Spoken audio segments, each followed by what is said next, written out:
convosco. Ele está no meio de nós. Proclamação do Evangelho de Jesus Cristo segundo Mateus. Glória a vós, Senhor. Naquele tempo, disse Jesus: Ai de vós, mestres da lei e fariseus hipócritas, vós sois como os sepulcros caiados. Por fora parecem belos, mas por dentro estão cheios de ossos de mortos e de toda a podridão. Assim também vós, por fora pareceis justos diante dos outros, mas por dentro estáis cheios de hipocrisia e injustiça. Ai de vós, mestres da lei e fariseus hipócritas, vós construís sepulcros para os profetas, enfeitais os túmulos dos justos e dizeis: se tivéssemos vivido no tempo de nossos pais, não teríamos sido cúmplices da morte dos profetas. Com isso, confessais que sois filhos daqueles que mataram os profetas. Completai, pois, a medida de vossos pais. Palavra da salvação. Glória a vós, Senhor. Louvado seja nosso Senhor Jesus Cristo. Para sempre seja louvado e amado. Irmãos, o nosso desejo hoje é de dedicarmos um pouco mais de tempo para a adoração no final da Santa Missa. Mas ainda assim, eu não queria que essa liturgia passasse batida. Toda a palavra de Deus tem um propósito para as nossas vidas. Tudo aquilo que nós meditamos naquele dia não é uma palavra qualquer. Aquela palavra foi enviada por Deus e ela tem uma missão para nos iluminar, para conduzir a cada um de nós. E também esse evangelho de hoje tem um propósito da parte de Deus para comigo e para com você. Vamos tentar entender um pouquinho para onde o Senhor deseja nos conduzir através dessa palavra. E quem sabe até, a partir de tudo isso, a gente também vai nos preparando desde já para tudo que o Senhor deseja realizar no final da missa, durante a nossa adoração. Muito bem, Jesus hoje aqui lança um ai de vós pesado, pesadíssimo para os fariseus e os mestres da lei. E não só uma censura, um ai de vós, Jesus também os chama de hipócritas e de sepulcros caiados. Naquele tempo, havia uma lei que dizia que um judeu não podia ter contato com mortos, com defuntos, porque a partir do momento que ele tocasse um defunto, ele ficaria impuro, sobretudo para as coisas que se diziam a respeito da fé, da religião, do templo, para os sacrifícios. Ele se tornaria inapto para poder ir para o templo e oferecer o que era preciso para Deus. Isso era tão forte que alguns fariseus mais radicais, eles acreditavam que inclusive se a sombra deles tocasse um túmulo ou um defunto, isso já os deixaria impuros. E essa impureza durava até uma semana. É por isso que, sobretudo ali em Jerusalém, quando se aproximavam as grandes festas, como por exemplo a festa da Páscoa, muitas pessoas vinham de diversos lugares para a cidade, para poderem ali visitarem o templo e oferecerem os seus sacrifícios. Para que essas pessoas não perdessem a viagem, já pensou? Vim de longe, gastar mó dinheirão, chegando lá em Jerusalém, de repente eles desavisadamente encostavam ali num túmulo ou num defunto e não poderiam fazer o que eles tinham vindo realizar. Então, para isso, para que as pessoas ficassem ligadas, espertas, atentas, os judeus pintavam os túmulos de cal, para que aí de longe as pessoas entendessem que naquele lugar havia um túmulo, então elas iriam, claro, se afastar daquele lugar e não ficariam impuras. Ou seja, por fora, a gente tinha aqueles lugares pintados, branquinhos, limpos, arrumados, organizados, mas que não deixavam de ser o que eram. E o que eram? Sepulcros. E o que tem dentro de um sepulcro? Podridão, lixo, sujeira. Muito bem. Jesus, eu acho que estava ali naquele dia, olhando de um lado para os sepulcros caiados, e do outro lado ele estava olhando para os fariseus e os mestres da lei. e ele percebeu que haviam aí algumas semelhanças.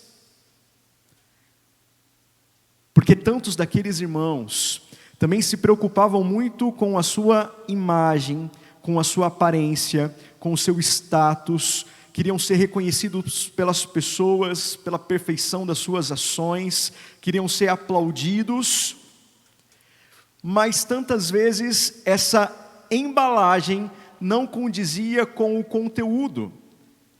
Era muito tudo de fachada. Eles procuravam aparentar algo que não correspondia com o seu coração, com o seu interior, porque lá dentro o que eles carregavam não era um autêntico desejo de santidade, mas maus pensamentos, maus sentimentos, maus desejos, injustiças, corrupções. E por isso Jesus olha para eles e diz: muito bem, vocês são verdadeiros sepulcros caiados, por fora uma beleza, parece até que realmente é um santo que caiu do céu, mas quando eu olho o coração de vocês, eu só vejo sujeira e podridão. Agora é importante que a gente entenda que o problema não é o fato daqueles irmãos carregarem dentro de si misérias, pecados, podridões, mas o fato deles não reconhecerem quem eles eram. O problema era a dissimulação, era a hipocrisia, eram as máscaras que eles carregavam. O problema é que eles não queriam reconhecer os seus pecados e mudar de vida. Eles queriam simplesmente aparentar uma coisa e viver outra por detrás dos panos. É isso aquilo que Jesus condena na vida dos fariseus, dos mestres da lei, mas também na minha e na sua vida. O Senhor não nos condena porque nós somos sepulcros. E se você não sabia que você é um sepulcro, hoje eu estou aqui para te dar esta boa notícia. Você é um sepulcro. Eu sou um sepulcro. Todos nós somos sepulcros. E por que somos sepulcros? Porque carregamos a marca do pecado original em nós. E a palavra diz que o salário do pecado é a morte. Porque eu e você carregamos coisas muito ruins dentro do coração. Querendo ou não querendo, aceitando ou não aceitando, essa é a grande verdade. Todos nós somos pecadores, somos pobres, somos miseráveis, carregamos podridão no nosso interior. O problema é que, como aconteceu com aquelas lideranças, às vezes também nós não queremos aceitar a realidade de quem somos. Alguns vivem isso porque são alienados. O que é uma pessoa alienada? Uma pessoa fora da realidade. A pessoa é tão rasa, ela é tão superficial, que realmente ela não consegue enxergar os seus próprios erros, as suas fragilidades. Outras pessoas talvez tenham um pouco mais de culpa, porque na verdade se escondem por detrás do orgulho, da soberba, porque acreditam que são perfeitas, que nunca erram, que são melhores do que os outros. Às vezes até essa coisa da gente ficar só postando as melhores fotos nas redes sociais, né? Ninguém posta foto de desgraça, de sofrimento, de dificuldade. A gente só quer repercutir aquilo que é bom e a gente vai focando nessas coisas, e às vezes a gente pode até acreditar que realmente nós somos aquilo que nós apresentamos nas nossas redes. E você não é só aquilo. Por detrás daqueles bons momentos, sem dúvida, existe muito pecado e muita miséria. Mas tantas vezes os nossos orgulhos, a nossa soberba, nos impede de reconhecer a nossa miséria. Outros talvez não conseguem reconhecer as próprias culpas e os próprios pecados por causa das suas inseguranças, porque tem medo. A gente vive numa sociedade onde a perfeição é tão exigida de cada um de nós. Se você erra no trabalho, você é mandado embora, e a pessoa tem medo de poder reconhecer que também ela é limitada, que ela tem os seus problemas, porque vai que eu reconheço isso, e os outros não me aceitam, e os outros me desprezam. Então eu quero todo o tempo convencer a mim mesmo de que eu sou bom, que eu sou o máximo, que eu sou o cara, que eu sou perfeito, porque quem sabe assim eu me aceite e o outro também me aceite. Mas isso é uma ilusão. Outros talvez tenham dificuldade de reconhecer o próprio sepulcro, porque ainda não fizeram a experiência do inabalável amor de Deus, que nos ama para além daquilo que são as nossas misérias e os nossos pecados, que não nos ama por aquilo que nós fazemos, mas por quem nós somos. E porque a pessoa não fez ainda essa experiência, ela não tem segurança para olhar para dentro de si e dar nome para os seus demônios. Ela não consegue arrancar as suas máscaras, porque ela se sente então assim desamparada. Independente de qual é a situação, se eu não consigo reconhecer o meu sepulcro porque eu sou alienado, porque eu sou orgulhoso, porque eu sou soberbo, porque eu não conheço o amor de Deus, porque eu sou inseguro, não importa. O que importa é que nós precisamos vencer essas dificuldades, porque a palavra de Deus nos diz que aquele que diz que não tem pecado é um mentiroso, e a verdade não está nele. Meus irmãos, enquanto nós não reconhecemos a podridão que existe dentro de nós permanecemos na mentira e Cristo, que é a verdade, não está conosco. Enquanto nós não nos reconhecemos miseráveis, nós não fazemos a experiência da misericórdia. Enquanto eu não me reconheço perdido, eu não posso ser salvo. Enquanto eu não reconheço que eu sou pecador, eu não posso fazer a experiência do perdão de Deus para com os meus pecados. Parece que é um caminho de morte, mas é justamente quando eu morro, quando eu abro os olhos, quando eu reconheço que eu experimento a vida. Meus irmãos, à luz dessa palavra, o convite de Deus para mim e para você nessa noite é esse: que tenhamos a coragem de reconhecer quem nós somos de fato. Filhos muito amados de Deus, sim, mas ainda cheios de podridão e de miséria. Bate assim no seu peito e diga: eu sou um grande sepulcro. Diga assim: eu sou um grande pecador. Eu sou um grande miserável. Agora olha para quem está do seu lado e diz assim: meu irmão, eu preciso te dizer uma coisa. Se você soubesse quem eu sou de verdade, você nem do meu lado se sentaria. Diga assim: meu irmão, eu sou um grande pecador. E nós não precisamos apenas reconhecer isso para nós mesmos e para os outros. Mais do que tudo, nós precisamos reconhecer isso diante de Deus.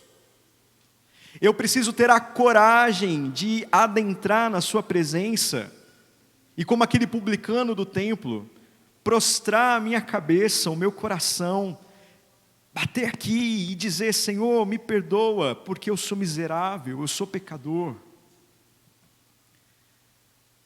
Meus irmãos, enquanto nós não fizermos isso, a nossa vida não muda. Mas a partir do momento em que eu reconheço que aqui dentro existe um sepulcro, quando eu olho para esse sepulcro, quando eu dou nome para os lixos que existem dentro de mim, quando eu tenho a coragem de dizer: Senhor, me salva, porque eu sou um invejoso, porque existe ainda muita avareza dentro do meu coração, porque existe ainda muita impureza no meu interior. Senhor, me salva, porque aqui dentro ainda há muito ódio, ainda há muito ressentimento, porque eu sou um grande preguiçoso, porque eu ainda não tenho fé. Na medida em que nós escancaramos as portas, meus irmãos, do nosso sepulcro, acontece algo extraordinário. Porque ao contrário dos fariseus daquele tempo que fugiam dos sepulcros, nós acreditamos em um Deus que no sábado santo desceu justamente à mansão dos mortos, que foi ali onde havia corrupção e podridão. E Jesus foi fazer o que na mansão dos mortos? Foi levar luz à escuridão. Foi levar a boa nova para aqueles que se encontravam ali perdidos. Foi resgatá-los e levá-los para o céu. Ou seja, toda vez que eu olho para mim e digo, Senhor, realmente aqui dentro existe um sepulcro, mas eu o entrego nas tuas mãos. Eu não quero viver, Senhor, em meio aos mortos, eu não quero viver em meio à minha podridão. O que acontece? O abismo da nossa miséria atrai o oceano infinito da misericórdia de Deus. E Jesus, assim como desceu na mansão dos mortos, Ele desce no seu sepulcro. O Senhor não se escandaliza das suas misérias, Ele não se escandaliza dos seus pecados, Ele muito mais do que você sabe quem você é. Mas Ele não pode mudar a sua realidade enquanto você não conhece quem você é, enquanto você não assume quem você é. Porque é só se assumindo que você poderá entregar o seu barro nas suas mãos, e com esse barro Ele fará um vaso novo. Mas enquanto você fica pagando de perfeição, o que o Senhor tem nas mãos é nada, é ar, é pó, e com isso não se faz um vaso novo. Meus irmãos, toda vez que Jesus entra no nosso sepulcro, não é a morte que o contamina, Ele é o autor da vida, é Ele quem venceu a morte, é Ele quem nos ressuscita, é Ele quem nos purifica, é Ele quem traz redenção, é Ele quem traz libertação dos nossos pecados, é Ele quem transforma aquele lugar infecundo, estéril, de morte, em terra santa, em jardim florido. Tem uma música que justamente diz isso, né? Tem uma das estrofes que o autor canta assim, né? Quando a minha miséria se encontrou com a terra santa do teu coração, assim como a morte e a cruz, vida brotou. Quando a minha miséria se encontrou, quando o meu sepulcro se encontrou com a terra santa do teu coração, assim como a morte e a cruz, vida brotou. Não é isso que acontece todas as vezes que nós nos confessamos? Nós adentramos no confessionário, nós abrimos a porta do sepulcro, e o que sai de lá? Cobras, lagartos, escorpiões, as coisas mais feias dessa terra. Mas quando nós abrimos diante do sacerdote, nós abrimos a porta do sepulcro diante de Jesus, e o Senhor não sai correndo diante da nossa podridão, Ele adentra naquele lugar e traz vida nova, e traz ressurreição, e faz de nós homens novos, mulheres novas. É o que a palavra diz, aquele que quiser ganhar a sua vida vai perdê-la, mas quem perder a sua vida por causa de mim vai ganhá-la, encontrá-la. Enquanto nós estivermos ainda perdidos numa imagem deturpada de nós mesmos, enquanto nós não tivermos a coragem de adentrarmos no autoconhecimento, a nossa vida permanece a mesma. Mas quando eu tenho a coragem de sofrer, chamando os capetas que existem dentro de mim pelo nome, reconhecendo o quão miserável, reconhecendo quanta podridão eu carrego no meu coração, aparentemente parece que isso me faz morrer, mas quando eu faço isso na presença de Deus, eu não morro, mas eu encontro a vida. Tenhamos a coragem, meus irmãos, hoje, de abrir a porta do nosso sepulcro. Isso também que nós queremos pedir nessa adoração. Quantos de nós hoje talvez estamos aqui, limpos, cheirosos, armados, parece até a Assembleia dos Santos do Apocalipse.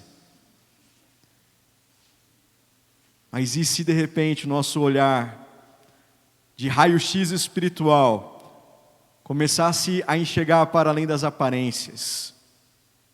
O que hoje Jesus está enxergando quando Ele olha para você, assentado aí nessa cadeira. Será que aqui também hoje existem esses zumbis, os vivos, os mortos, né? Sepulcros caiados. Eu não sei como você está aqui, mas eu sei que Jesus hoje quer entrar aí no mais profundo do seu coração. Hoje, a nossa música não é aquela, né? Que fala assim, essa casa é sua casa. O que mais que fala a música? Nós deixamos ela para você. Hoje, a nossa música vai ser assim. Esse sepulcro é o seu sepulcro. Nós deixamos ele para você. Jesus, Senhor. Louvado seja nosso Senhor Jesus Cristo. Vamos então